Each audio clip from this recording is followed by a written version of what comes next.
muestra del nivel que tienen los consejeros, tanto de la región de Murcia como de la comunidad de la Junta de Andalucía. Ya con la llegada de nuestro secretario general del Ministerio podemos dar comienzo a esta primera mesa que desde Grant Thornton y también desde Vía 3 hemos querido y hemos considerado oportuno en el orden, una primera mesa donde se hiciera un análisis con un carácter más general para ir luego pasando a temas más específicos. Yo quiero, en primer lugar, recalcar la importancia del momento histórico que supone la llegada de estos fondos para nuestro sector y, por tanto, es importante que hoy aquí en Fruit Attraction se hable de manera seria, se hable de manera profunda y de una manera desde el conocimiento de un tema que genera expectación, pero también genera incertidumbre. ¿Qué va a pasar? ¿Dónde van a llegar? ¿Serán suficientes? Yo espero que todos los que hoy nos acompañen salgan con alguna de estas respuestas, de estas preguntas aclaradas, porque desde luego tenemos la suerte de contar con las personas más preparadas y mejor conocedoras de este tema que nos acompañan esta tarde tanto a Grant Thornton como a Vía 3. Nuestro sector se plantea una auténtica revolución y lo puede suponer los fondos y para ello, indudablemente, hay que estar preparados. Yo quiero, en primer lugar, presentar a quienes me acompañan en la mesa. En primer lugar, y empiezo por mi derecha, a Fernando Miranda, secretario general de Agricultura y Alimentación y también ingeniero agrónomo. Fernando, yo lo del corporativismo no lo puedo obviar. Ingeniero agrónomo, conocedor como muy pocos del sector, gran negociador. Compartí con él mesa, debate en el Ministerio, tuve esa suerte, me consta que es valoradísimo entre el sector y cuando pasamos por estas etapas el que te valore tu gente es lo que realmente importa y Fernando Miranda es una personalidad en el sector y es un referente para el sector. Antes de secretario general, fue director general de Producciones y Mercados, también ha sido presidente del FEGA y con anterioridad subdirector general adjunto de Ordenación de Explotaciones. Pero yo creo que lo más importante, insisto, es el conocimiento que tiene del sector, tanto de la evolución de los diferentes mercados y, desde luego, no me equivoco al afirmar que ha sido y es uno de los que mejor han negociado nuestros intereses ante la PAC. Me acompaña aquí a mi derecha, más cerquita mía, a José María Pozancos, director de FEPEX, un auténtico convencido del impulso a la innovación como eje fundamental y como uno de los grandes retos anteriores y que continúan siendo uno de los grandes retos del sector. Sin duda, hoy estamos en Fruit Attraction también gracias a José María Pozancos, porque ha sido uno de los grandes creyentes en la Fruit y uno de los grandes impulsores de la colaboración del sector y de la feria. A mi izquierda, Eduardo Bahamonde, presidente de Cajamar, también ingeniero agrónomo, y por tanto estamos, Rosa, muy bien acompañadas con grandes compañeros y grandes referentes. Durante 15 años fue director general de cooperativas agroalimentarias, trabajó activamente por el cooperativismo tan importante en nuestro sector, fomentó la colaboración entre las cooperativas y, en particular, la mejora de la dimensión de las mismas y su adaptación al mercado. Hoy, presidente de Cajamar y yo tengo que decirlo, siempre he considerado que Cajamar hizo una apuesta segura con Eduardo, porque Eduardo conoce el sector como muy poquita gente en España y además también desde Bruselas tuvo un papel fundamental y es una suerte para nosotros poder contar con él hoy. Carlos González, socio de Grant Thornton.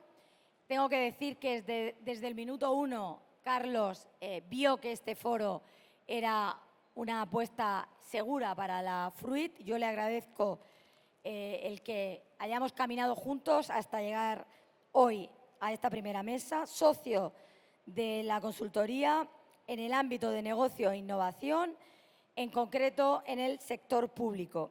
Experto en procesos de solicitud y consecución de ayudas.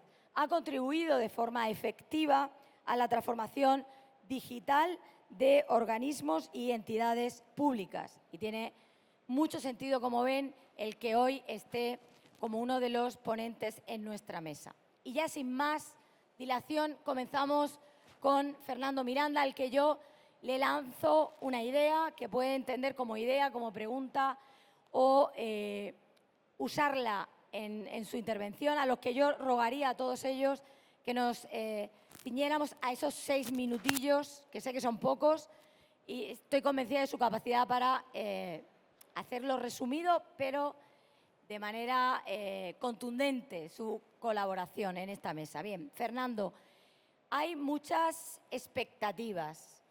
Los consejeros han planteado dudas y preocupaciones en cuanto a cuántos de esos fondos deberían de estar en nuestro sector.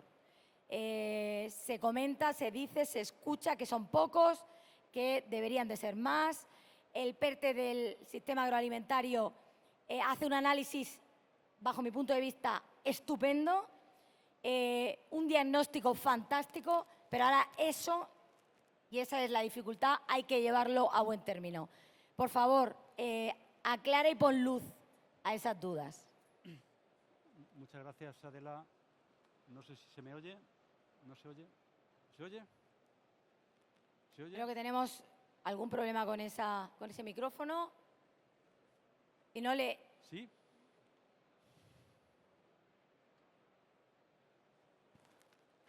¿Sí?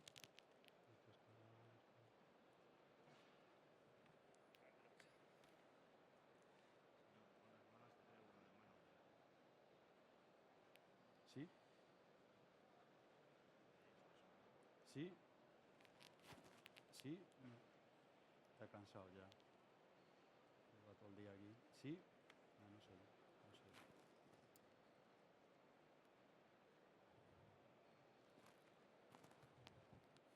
No se oye. ¿Sí?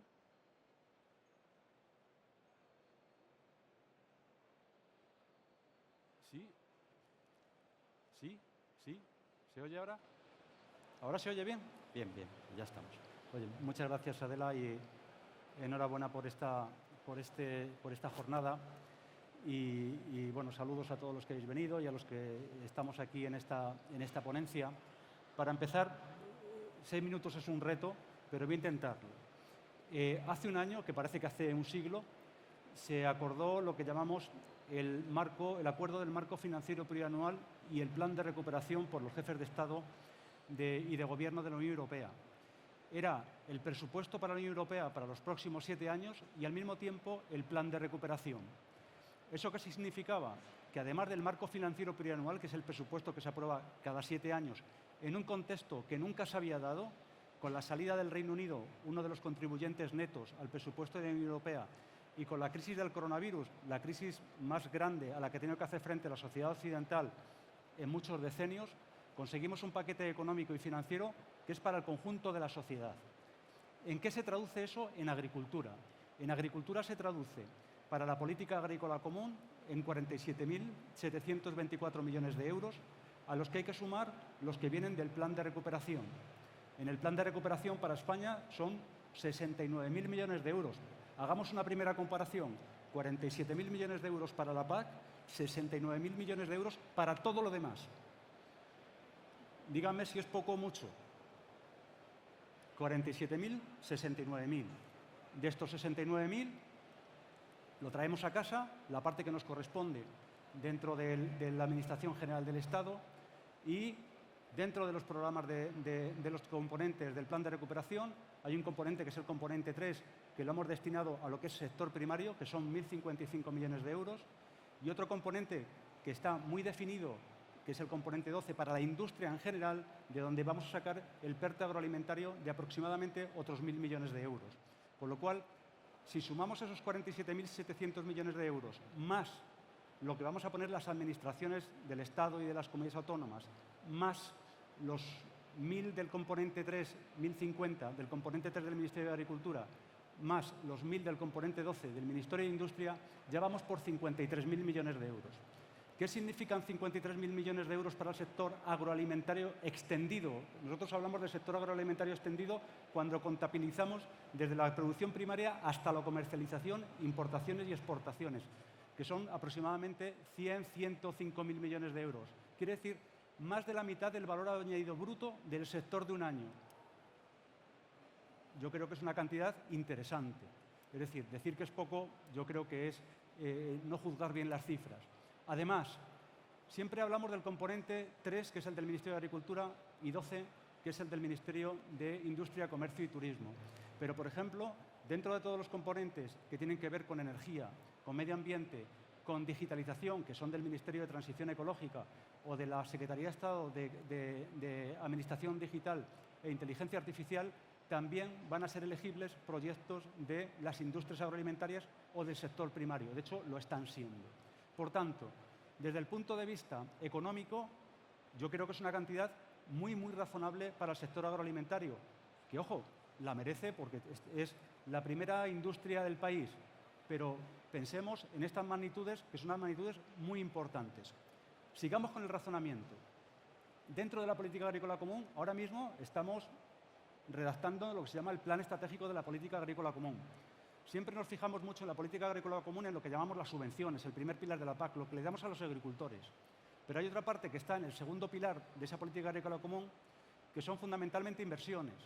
Y ahí estamos ahora haciendo la programación, y esa programación corresponde fundamentalmente a las comunidades autónomas, porque la parte del primer pilar la hacemos desde el Ministerio en coordinación con todos los demás, pero la parte del segundo pilar la hacen las comunidades autónomas.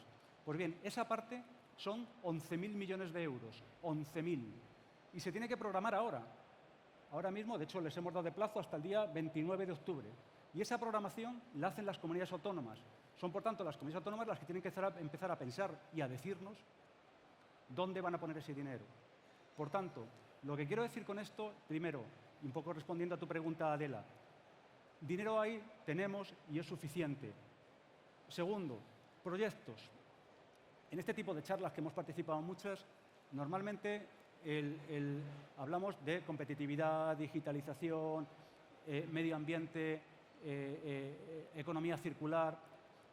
Dentro de poco vamos a tener que bajar ya a lo concreto, es decir, a dejar un poquito los lugares comunes y a ir a lo concreto, para hacer proyectos que, si los queremos hacer con cargo al plan de recuperación, tienen que ser proyectos transformadores, es decir, proyectos que marquen la diferencia con respecto a lo que venimos haciendo.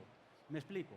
Por ejemplo, si yo quiero hacer pongamos un almacén ordinario, pues para eso probablemente tengo ya los fondos del desarrollo rural o tengo los fondos de incentivos regionales. Esos ya existen, esos ya existían antes y después del plan de recuperación. Es decir, si pocas empresas o pocas industrias se han hecho en este país sin que tengan de alguna manera alguna fuente de financiación. Los del plan de recuperación, de lo que se trata es de que sean proyectos verdaderamente transformadores, que marquen la diferencia, que probablemente en otra circunstancia yo, empresario de una industria agroalimentaria, probablemente no hubiera cometido, que tengan que ver con cuestiones de modernización de mi empresa, en donde el componente digital, de innovador, de robotización, de perfeccionamiento logístico digital de la logística, de integración de cadena, de economía circular, de aprovechamiento de energía, de reducción del uso de energía, donde además sea capaz de integrarme con mis proveedores o con mis clientes, y en donde marque una diferencia, porque además ese proyecto lo hemos presentado colectivamente un grupo de empresas donde vamos a empujar hacia el cambio del sector. Eso es plan de recuperación, algo que marque la diferencia. Por tanto, en estas charlas lo que estamos animando mucho es a tener proyectos innovadores, a tener proyectos que tengan un efecto claro en materia de medio ambiente, de economía circular, de reducción del uso de la energía, de reducción del uso de inputs. Porque si tenemos un proyecto claro en nuestra empresa, en nuestro entorno, vamos a ser capaces de hacerlo y vamos a ser capaces de encajar nuestro proyecto dentro de los elementos de elegibilidad, o bien de la parte de agricultura, o bien del PERTE de Industria, que estamos colaborando mano a mano con el Ministerio de Industria, o bien con las convocatorias que saquen desde Energía o desde la Secretaría de Estado de Administración Digital. Esto es algo, lo que estoy contando, me imagino que se lo dejo a Eduardo, aunque a lo mejor ibas tú a contar otra cosa, pero tiene mucho que ver con lo que está pasando en el mundo y con una cosa que se está llamando ahora la taxonomía en las inversiones financieras. Es decir, en donde lo público tiene que ir destinado a aquello que marque la diferencia, sobre todo, particularmente en este aspecto, de manera que seamos capaces de identificar y de poner nuestra industria, nuestro sector, en una posición puntera. Ahora que hemos estado hablando de nuestro sector agroalimentario, y ha estado aquí la consejera de Agricultura de Andalucía y de Murcia, nosotros tenemos un sector agroalimentario puntero en Europa y probablemente puntero en el mundo. Pero, como decían los anuncios de antes, los intereses de hoy no garantizan rentabilidades futuras. Por tanto, no nos durmamos en la complacencia, aprovechemos esta palanca y, desde luego, pongamos a trabajar manos a obra en los proyectos, porque normalmente las administraciones, la experiencia que tenemos es que cuando abres luego ya la ventanilla de los proyectos, pues bueno, pues lo que se trata es de que haya proyectos que verdaderamente merezcan la pena, que sean proyectos claros y que sean proyectos innovadores, que creen riqueza, que creen empleo y que creen competitividad. Y eso es lo que estamos buscando. Yo creo que ahora es una oportunidad porque estamos todos trabajando, Administración General del Estado, comunidades autónomas, sector privado, sector financiero, estamos trabajando y estamos viviendo una época realmente interesante para transformar nuestro país. Y yo creo que, bueno, contar con desde luego, con la ayuda del Ministerio de Agricultura, la tenéis, de la Administración General del Estado, igual que me imagino que también de las comunidades autónomas, sector privado y entidades financieras. Muchas gracias. Muchas gracias, Fernando. Me quedo con proyectos transformadores y también que me ha encantado que ha llegado el momento de salir de los lugares comunes y ya ir a proyectos concretos. Ahora va a tener la palabra José María Pozancos y yo quiero que él nos hable de la situación en materia de competitividad. Tenemos un reto. El reto es mantener la competitividad a nivel nacional y a nivel internacional. ¿Estos fondos qué papel pueden jugar en ese objetivo, José María? Muchas gracias, Adela. Muchas gracias a Vía 3, a Grant Thornton, por esta invitación. Es un placer y un honor estar aquí esta tarde. Bueno, has planteado un tema, yo creo que, y voy a hablar desde la perspectiva del sector hortofrutícola y desde la perspectiva de los fondos, y no me resigno a pensar que los fondos asignados son los fondos definitivos. Hay un periodo de ejecución, hay un periodo de reasignación de fondos y espero que la situación cambie. El sector hortofrutícola, desde el punto de vista de la competitividad, se enfrenta a un periodo crítico. Yo creo que es uno de los periodos críticos en su historia. ¿Por qué? Porque coinciden una serie de factores que le afectan muy negativamente. En primer lugar, la competencia y fuerte crecimiento de las importaciones. Si vemos cómo se han comportado las macromagnitudes de nuestro sector exportador, observamos que en los últimos 6 años la exportación española ha crecido un 2%, la importación un 32%, la exportación comunitaria a terceros países ha caído un 21% y las importaciones han crecido un 25%.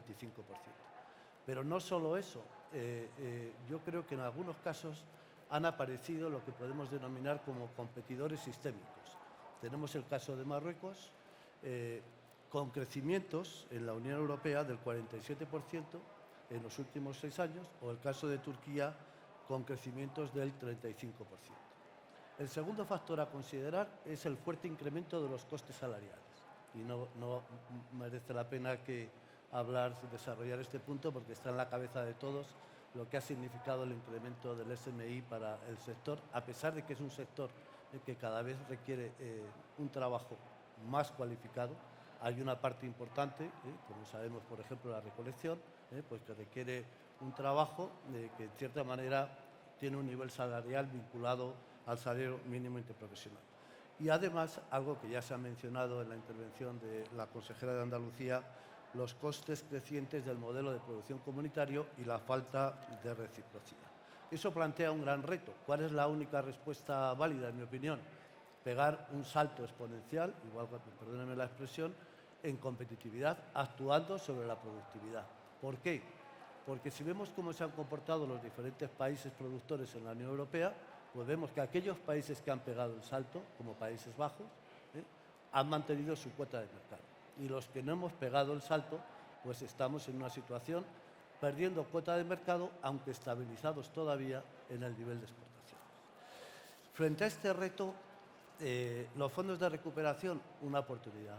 ¿Sí? ¿Hay respuesta en otras políticas? En la política comercial, en la política agraria. En mi opinión, no hay una respuesta acorde con el reto. En la política comercial, pues sí, se habla de que vamos a exigir la reciprocidad, pero se habla. Y la OMC, la Comisión, tiene que decidir si es legal exigir los mismos estándares, si se podrían establecer tasas compensatorias para igualar costes, etcétera, pero estamos hablando de un año crítico, de un periodo crítico, no del largo plazo, estamos hablando del corto y del medio plazo. En la política agraria, ¿qué tenemos? Bueno, pues tenemos los pagos directos, que son una ayuda a la renta, y en estos momentos la generalidad del sector está excluido del régimen de pagos directos. No hay ayuda a la renta, aunque desde mi punto de vista no se justifica ni conceptualmente analizando la ayuda, ni desde el punto de vista de respeto de los principios del derecho, de no discriminación, igualdad, etc. Tenemos los fondos operativos, indudablemente, en mi opinión, la medida más eficaz de política agraria. Y tenemos también los fondos de desarrollo rural que mencionaba nuestro querido secretario general. Pero esas dos medidas que ya están en vigor no han sido suficientes para que el sector diera el salto exponencial que tiene que dar en la mejora de la competitividad. Luego tenemos que mirar más allá. Y más allá, ¿qué nos queda? Nos quedan los fondos de recuperación. Y en los fondos de recuperación, ¿qué situación tenemos? Y estamos hablando de proyectos porque todavía no se ha publicado nada. Tenemos el proyecto de Real Decreto del MAPA, del Ministerio de Agricultura, con dos líneas de financiación de inversiones en invernaderos y en agricultura de precisión. Dos medidas absolutamente esenciales, pero en mi opinión no suficientes. Primero, porque hay una parte del sector que queda excluido, por ejemplo, con los frutos rojos, que es un sector que sufre una dura competencia por parte de Marruecos, y porque la dotación financiera no es acorde con la dimensión y las necesidades del sector. Estamos hablando en el caso de invernaderos, de 120 millones, no hace falta ser un experto para saber que 120 millones da aproximadamente para 700 hectáreas y que la dimensión del sector son 60.000 hectáreas. No vamos a reconvertir las 60.000 hectáreas, pero al menos habría que llegar a un 15% de la superficie de invernaderos en nuestro país. Y luego tenemos el PERTE agroalimentario. El PERTE agroalimentario, y con eso termino, todavía no conocemos el detalle del PERTE agroalimentario, pero tiene un área de mejora de la competitividad y que encaja bastante bien. El PERTE agroalimentario sabemos que va desde el primer eslabón, excluidas las explotaciones, hasta el último eslabón. Vale, pues a partir de la salida de las explotaciones, mejora de la competitividad. Yo creo que hay dos medidas que para mí, en mi opinión, resultan muy atractivas para el sector, que son la automatización y la cooperación. Yo creo que hay que dar un gran salto en el ámbito de la cooperación dentro del sector a través de creación de plataformas colaborativas, etc. Pero tiene la misma cuestión, es decir, buen diagnóstico, pero fondos insuficientes. Estamos hablando de 1.000 millones para todo el sector agroalimentario. Incluso 1.000 millones desde la perspectiva del sector hortofrutícola ya sería un presupuesto ajustado. Si lo enmarcamos dentro del conjunto, pues al final decimos, bueno, pues y con eso termino. El sector de frutas y hortalizas realiza una exportación y hay que encajar las grandes cifras con las macromagnitudes del sector. Tiene un valor de exportación de 14.000 millones de euros aproximadamente, representa unos 15.000 millones en valor de producción, representa casi el 60% de la producción agrícola. ¿Y qué tenemos realmente? ¿Cuáles son los presupuestos asignados para dar el salto exponencial en la competitividad del sector? Bueno, pues tenemos 120 millones de invernaderos, 80 millones con toda la agricultura para agricultura de precisión en las explotaciones. Y más allá de las explotaciones, dentro de todo el conjunto de la industria del sector de manipulación y de la industria agroalimentaria, pues tenemos los 1.000 millones. Entiendo y comprendo perfectamente las palabras de Fernando Miranda, pero en mi opinión no hay proporcionalidad, y con eso termino, entre las necesidades del sector, el periodo crítico al que se enfrenta y los presupuestos asignados. Muchas gracias, José María. Queda claro que el sector no se resigna. Este sector, una de sus características fundamentales es que no se ha resignado nunca, tampoco se resigna ahora, y que queda mucho por hacer en materia de competitividad. Ojalá estos fondos sirvan para ello. Yo quería, Eduardo, que conoce muy bien lo atomizado que está el sector, cómo son nuestras empresas, y también sabe que hay un fin, hay un espíritu colaborativo en estos fondos. ¿Cómo va a llevarse, a su juicio, esto a la realidad? Y, por supuesto, ¿cómo Cajamar va a ayudar a que eso se lleve a la realidad con nuestro sistema productivo, con la estructura que tiene, bien diferente a la de otros países? Gracias, Adela. Bueno, permíteme que mis primeras palabras sean de agradecimiento por habernos invitado y decir que es un placer volver a encontrarnos. No hemos perdido nunca el contacto, lo que pasa es que siempre había una pantalla en medio. Ahora por lo menos podemos tocarnos y por lo tanto es un paso la feria para volver a recuperar la presencialidad tan necesaria en este sector. Yo voy a responder a tu pregunta, pero como solo tengo 6 minutos, yo quería dejar 4 mensajes claros. Los 2 primeros ya se han citado y no voy a insistir mucho en ello, y los 2 últimos responden a tu pregunta. El primer mensaje que quiero dejar es que los fondos Next Generation son una oportunidad que no podemos dejar escapar. Es un tren que ha venido por unas circunstancias muy particulares y que posiblemente hasta las próximas generaciones no vaya a volver. Por lo tanto, yo no creo que tengamos un problema presupuestario. Al contrario, a mí lo que me preocupa es que el sector agroalimentario en su conjunto y en particular el sector hortofrutícola no pueda aprovechar los fondos que se ponen a disposición. Porque de alguna forma no hay que pensar solamente en el PERTE agrario, sino que hay que pensar en la necesidad de ver el sector en toda su cadena, tanto vertical como también horizontal, porque cuando hablamos, por ejemplo, de bioeconomía, que son programas o actividades que pueden encajar perfectamente con el espíritu de Next Generation, tenemos o podemos colaborar con agentes, con empresas ajenas al sector agroalimentario. Por lo tanto, yo creo que no va a ser un problema tanto presupuestario, sino que lo que necesita el sector son ideas y proactividad. Fijaos, normalmente tenemos ideas y no tenemos presupuesto. En este caso tenemos presupuesto, lo que faltan son ideas. Además, también tengo que decir que no solamente hay que contar con los fondos comunitarios, sino que también hay ahora mismo en el sistema financiero una liquidez y unos tipos de interés que facilitan enormemente pues, el acceso al crédito. Por lo tanto, yo creo que no podemos perder esta gran oportunidad, este tren que ha venido y que posiblemente pase y en los próximos años ya no volvamos a tener la oportunidad que tenemos en estos momentos. Lo segundo también se ha dicho. Next Generation no es para hacer lo que ya hacíamos. Para eso, pues oye, pues tenemos los fondos operativos, tenemos el segundo pilar de la PAC y tenemos otros fondos. Aquí realmente el espíritu y la condición sine qua non que marca la Comisión Europea para poder beneficiarse de los fondos es que sean transformadores, es que sean fondos para hacer cosas que habitualmente no hacemos, sobre todo orientados hacia la digitalización y hacia la mejora de la sostenibilidad. Y yo digo, y aquí ya adelanto, nosotros vamos a trabajar conjuntamente con el Ministerio Cajamar para identificar la situación de partida desde el punto de vista de la digitalización en España. Evidentemente, lo que va a hacer la digitalización es abrir un nuevo horizonte donde posiblemente surjan iniciativas que ahora mismo ni siquiera somos capaces de identificar. Esto es igual que otras áreas de investigación que finalmente acaban ofreciendo cosas que en principio no buscabas. Luego, la digitalización es algo muy importante y que se puede financiar a través de estos fondos.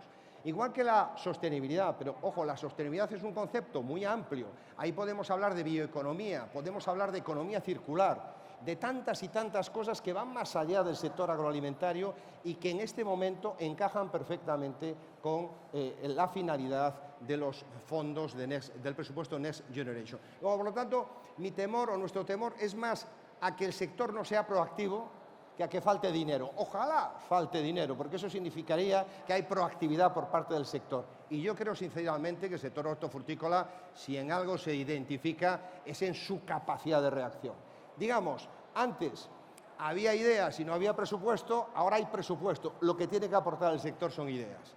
Y respondiendo a tu pregunta, el problema es que en España la economía española está basada en una estructura de microempresas y pymes. Y el sector hortofrutícola y el sector agroalimentario también. Entonces, aquí tenemos que buscar el engarce para provocar la colaboración entre empresas, y las asociaciones pueden ser un canal extraordinario para identificar ideas, aportar metodología y presentar programas con ideas que finalmente puedan encajar en lo que las instituciones comunitarias nos han ofrecido. Luego, a mí me parece que la tercera idea es: seamos proactivos, utilicemos nuestras asociaciones y propongamos, ya que somos microempresas en su inmensa mayoría, propongamos líneas de colaboración que nos permitan hacer lo que ya están haciendo los grandes, que es proponer. Y el cuarto mensaje, Cajamar. Yo agradezco las palabras de la consejera de Agricultura de Andalucía. Yo creo que Cajamar ha nacido para ser un instrumento más al servicio del sector agroalimentario. Nuestra misión es esa, impulsar, además a través de la innovación, a través del conocimiento. Y en este caso, lo que sí que vengo aquí a decir en nombre de Cajamar, que nos lo hemos tomado muy en serio y que desde luego podéis contar con la total colaboración de Cajamar, por supuesto a nivel financiero, pero también a nivel de metodología, de asesoramiento. Y estamos creando un equipo para que no sea por falta de colaboración o de la búsqueda de sinergias. Yo creo que realmente este tren que está pasando lo tenemos que aprovechar y ojalá faltase presupuesto, porque eso significaría que hay ideas. Y lo que no se pueda financiar con Next Generation, hay otras vías de financiación y para eso estamos los bancos. Muchas gracias. Muchas gracias, Eduardo. Creo que la proactividad está clara. Las ganas de ayudar de Cajamar también, como siempre, y eso es una mezcla buena y con buenas perspectivas. Muchísimas gracias. Y por último, Carlos, nuestro socio en este evento, al que yo quiero hacerle una pregunta muy clara, ¿no?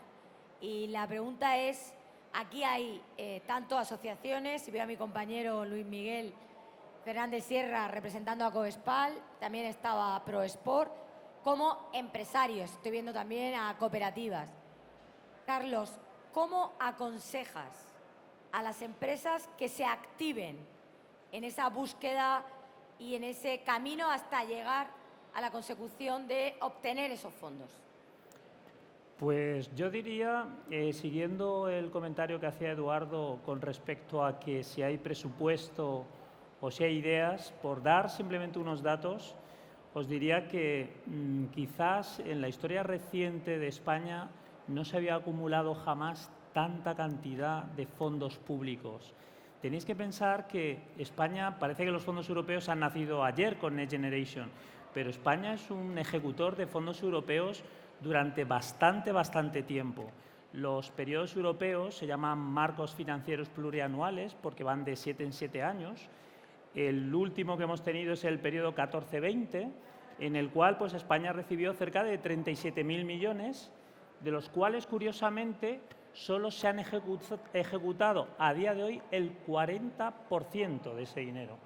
El resto, como Europa, otra cosa no, pero prever mecanismos tiene muchos, hay un mecanismo que se llama la N+3, que permite gastarnos ese remanente entre el año 21, 22 y 23.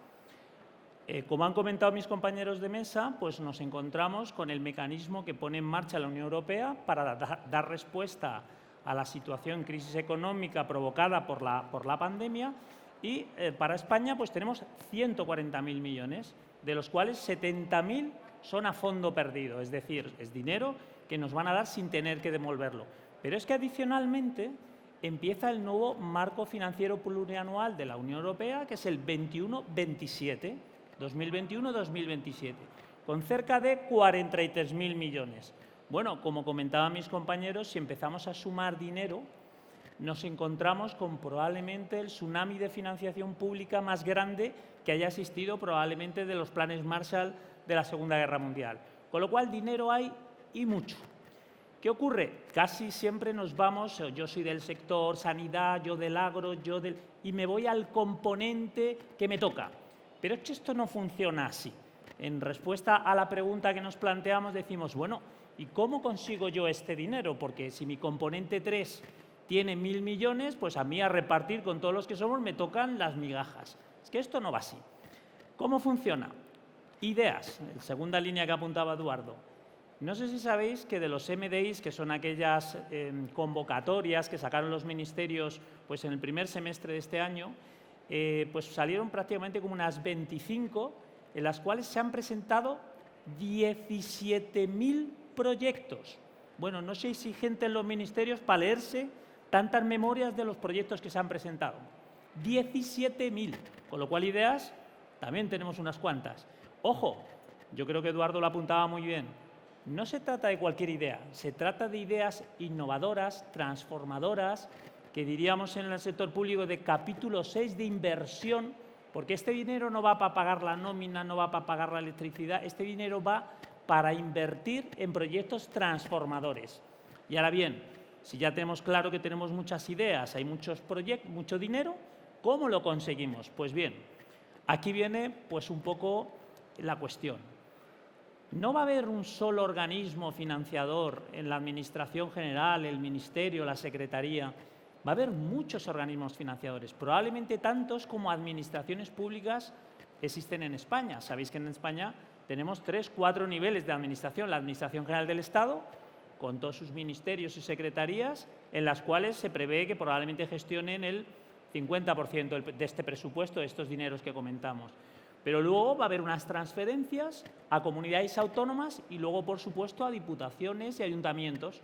Todos estos organismos lo que van a hacer, por normativas que no se cambian prácticamente desde hace muchos años, toda la normativa que abarca el marco legal que gestiona todas estas ayudas no se cambia en la Unión Europea desde el año 2015. Y la ley de subvenciones y la ley de contratos, pues tenemos pequeños matices que seguimos con las que teníamos. Con lo cual, ¿cuál es el problema en que nos encontramos? En que tenemos que hacer casar la oferta con la demanda. Y los instrumentos que tenemos, bueno, pues quizá todavía no son los adecuados. Os doy simplemente algunos datos. Para los agoreros que dicen que el dinero no llega, el presupuesto de este año 2021, en los presupuestos generales de España en el año 2021, ya reservaban pues unos 26.000 millones con cargo a los fondos Next Generation, unos 2.000 para temas de políticas de empleo, 24.000 restantes para empezar, digamos, a arrancar todas estas políticas palanca, todos estos componentes. Se han ejecutado 4.500. La primera transferencia, antes de verano, recibimos una primera transferencia que forma parte de los adelantos de 9.000 millones. Estos primeros dineros pues, se están encargando en repartir pues, todos esos planes y los marcos dentro del programa España Puede, las políticas palanca y los componentes. En diciembre nos llega la segunda transferencia, porque son periodos que van con unas fechas determinadas. Otros 10.000 millones. Tenemos ya 19.000 millones, probablemente en diciembre, en poder del Reino de España. Pues bien, ¿qué nos va a ocurrir? Y que probablemente es el miedo que tenemos todos, que como ha ocurrido en periodos anteriores, no seamos capaces de ejecutar todo ese dinero en tiempo y forma. Ya los tiempos ya empiezan a ponernos un poco nerviosos porque empiezan a salir convocatorias a cuentagotas, dan unos plazos irrisorios para prepararlas, con lo cual 10, 15 días, eso es un plazo para preparar una memoria de 200 folios para solicitar 20 millones de inversión. Realmente lo que el Consejo, por contestar a la pregunta y no dilatarme mucho en mi respuesta, sería, vamos a ver, una empresa que quiera acceder a fondos, una empresa, un organismo, un consorcio, En mi opinión, lo primero que tendría que hacer es preparar una estrategia de posicionamiento a corto y medio plazo en, uno, los proyectos que quiere financiar. Está claro que hay muchos, pero yo diría que seleccione aquellos proyectos que quiere financiar, que tenga en cuenta la cofinanciación de esos proyectos. Es decir, esto que al Reino de España le den el dinero a fondo perdido no quiere decir que las convocatorias salgan a fondo perdido, sino que probablemente haya una parte de cofinanciación, es decir, una parte que tendrán que poner las empresas para aportar su granito de arena. Cuanto más subimos el volumen de los proyectos, en los PERTE se habla de un 20 un 30% de cofinanciación, con lo cual estamos hablando que el resto lo tienen que poner las empresas privadas. Cuanto más bajamos ese volumen, más amplia es la cofinanciación y más pequeñita es la parte que tienen que poner las empresas. Con lo cual, primer consejo, ese plan estratégico debería definir, identificar, mirar hacia adentro en nuestras empresas, nuestras organizaciones, nuestro sector, qué proyectos realmente son transformadores y que, abarcándolos, podrían suponer un verdadero cambio en el modelo productivo de nuestro sector. Segundo punto, probablemente buscar asesoramiento, buscar a alguien que te ayude a desarrollar todas estas memorias, todos estos proyectos, porque, por desgracia, toda la burocracia que tiene el sector va a obligar a desarrollar una serie de memorias y una serie de trabajo que probablemente la mayoría de las empresas que quieran optar a fondos no tienen los recursos ni la infraestructura suficiente para abordar todos estos proyectos. Y el tercer consejo, yo diría un consejo de optimismo porque esto no es se acaban los fondos, vamos a presentar memorias. Tenemos 6 años por delante. Lo que nos está pidiendo la Comisión Europea es que asignemos, adjudiquemos, comprometamos el 70% de los fondos entre los 3 primeros años, el 21, el 22 y el 23, y ejecutemos todo ese dinero hasta el año 26. ¿Qué nos está ocurriendo? Bueno, probablemente tengamos una borrachera de fondos, con lo cual lo que tenemos que plantearnos es decir, verdaderamente, qué proyectos debemos ejecutar, marcarnos qué organismos financiadores son los que van a sacar las convocatorias.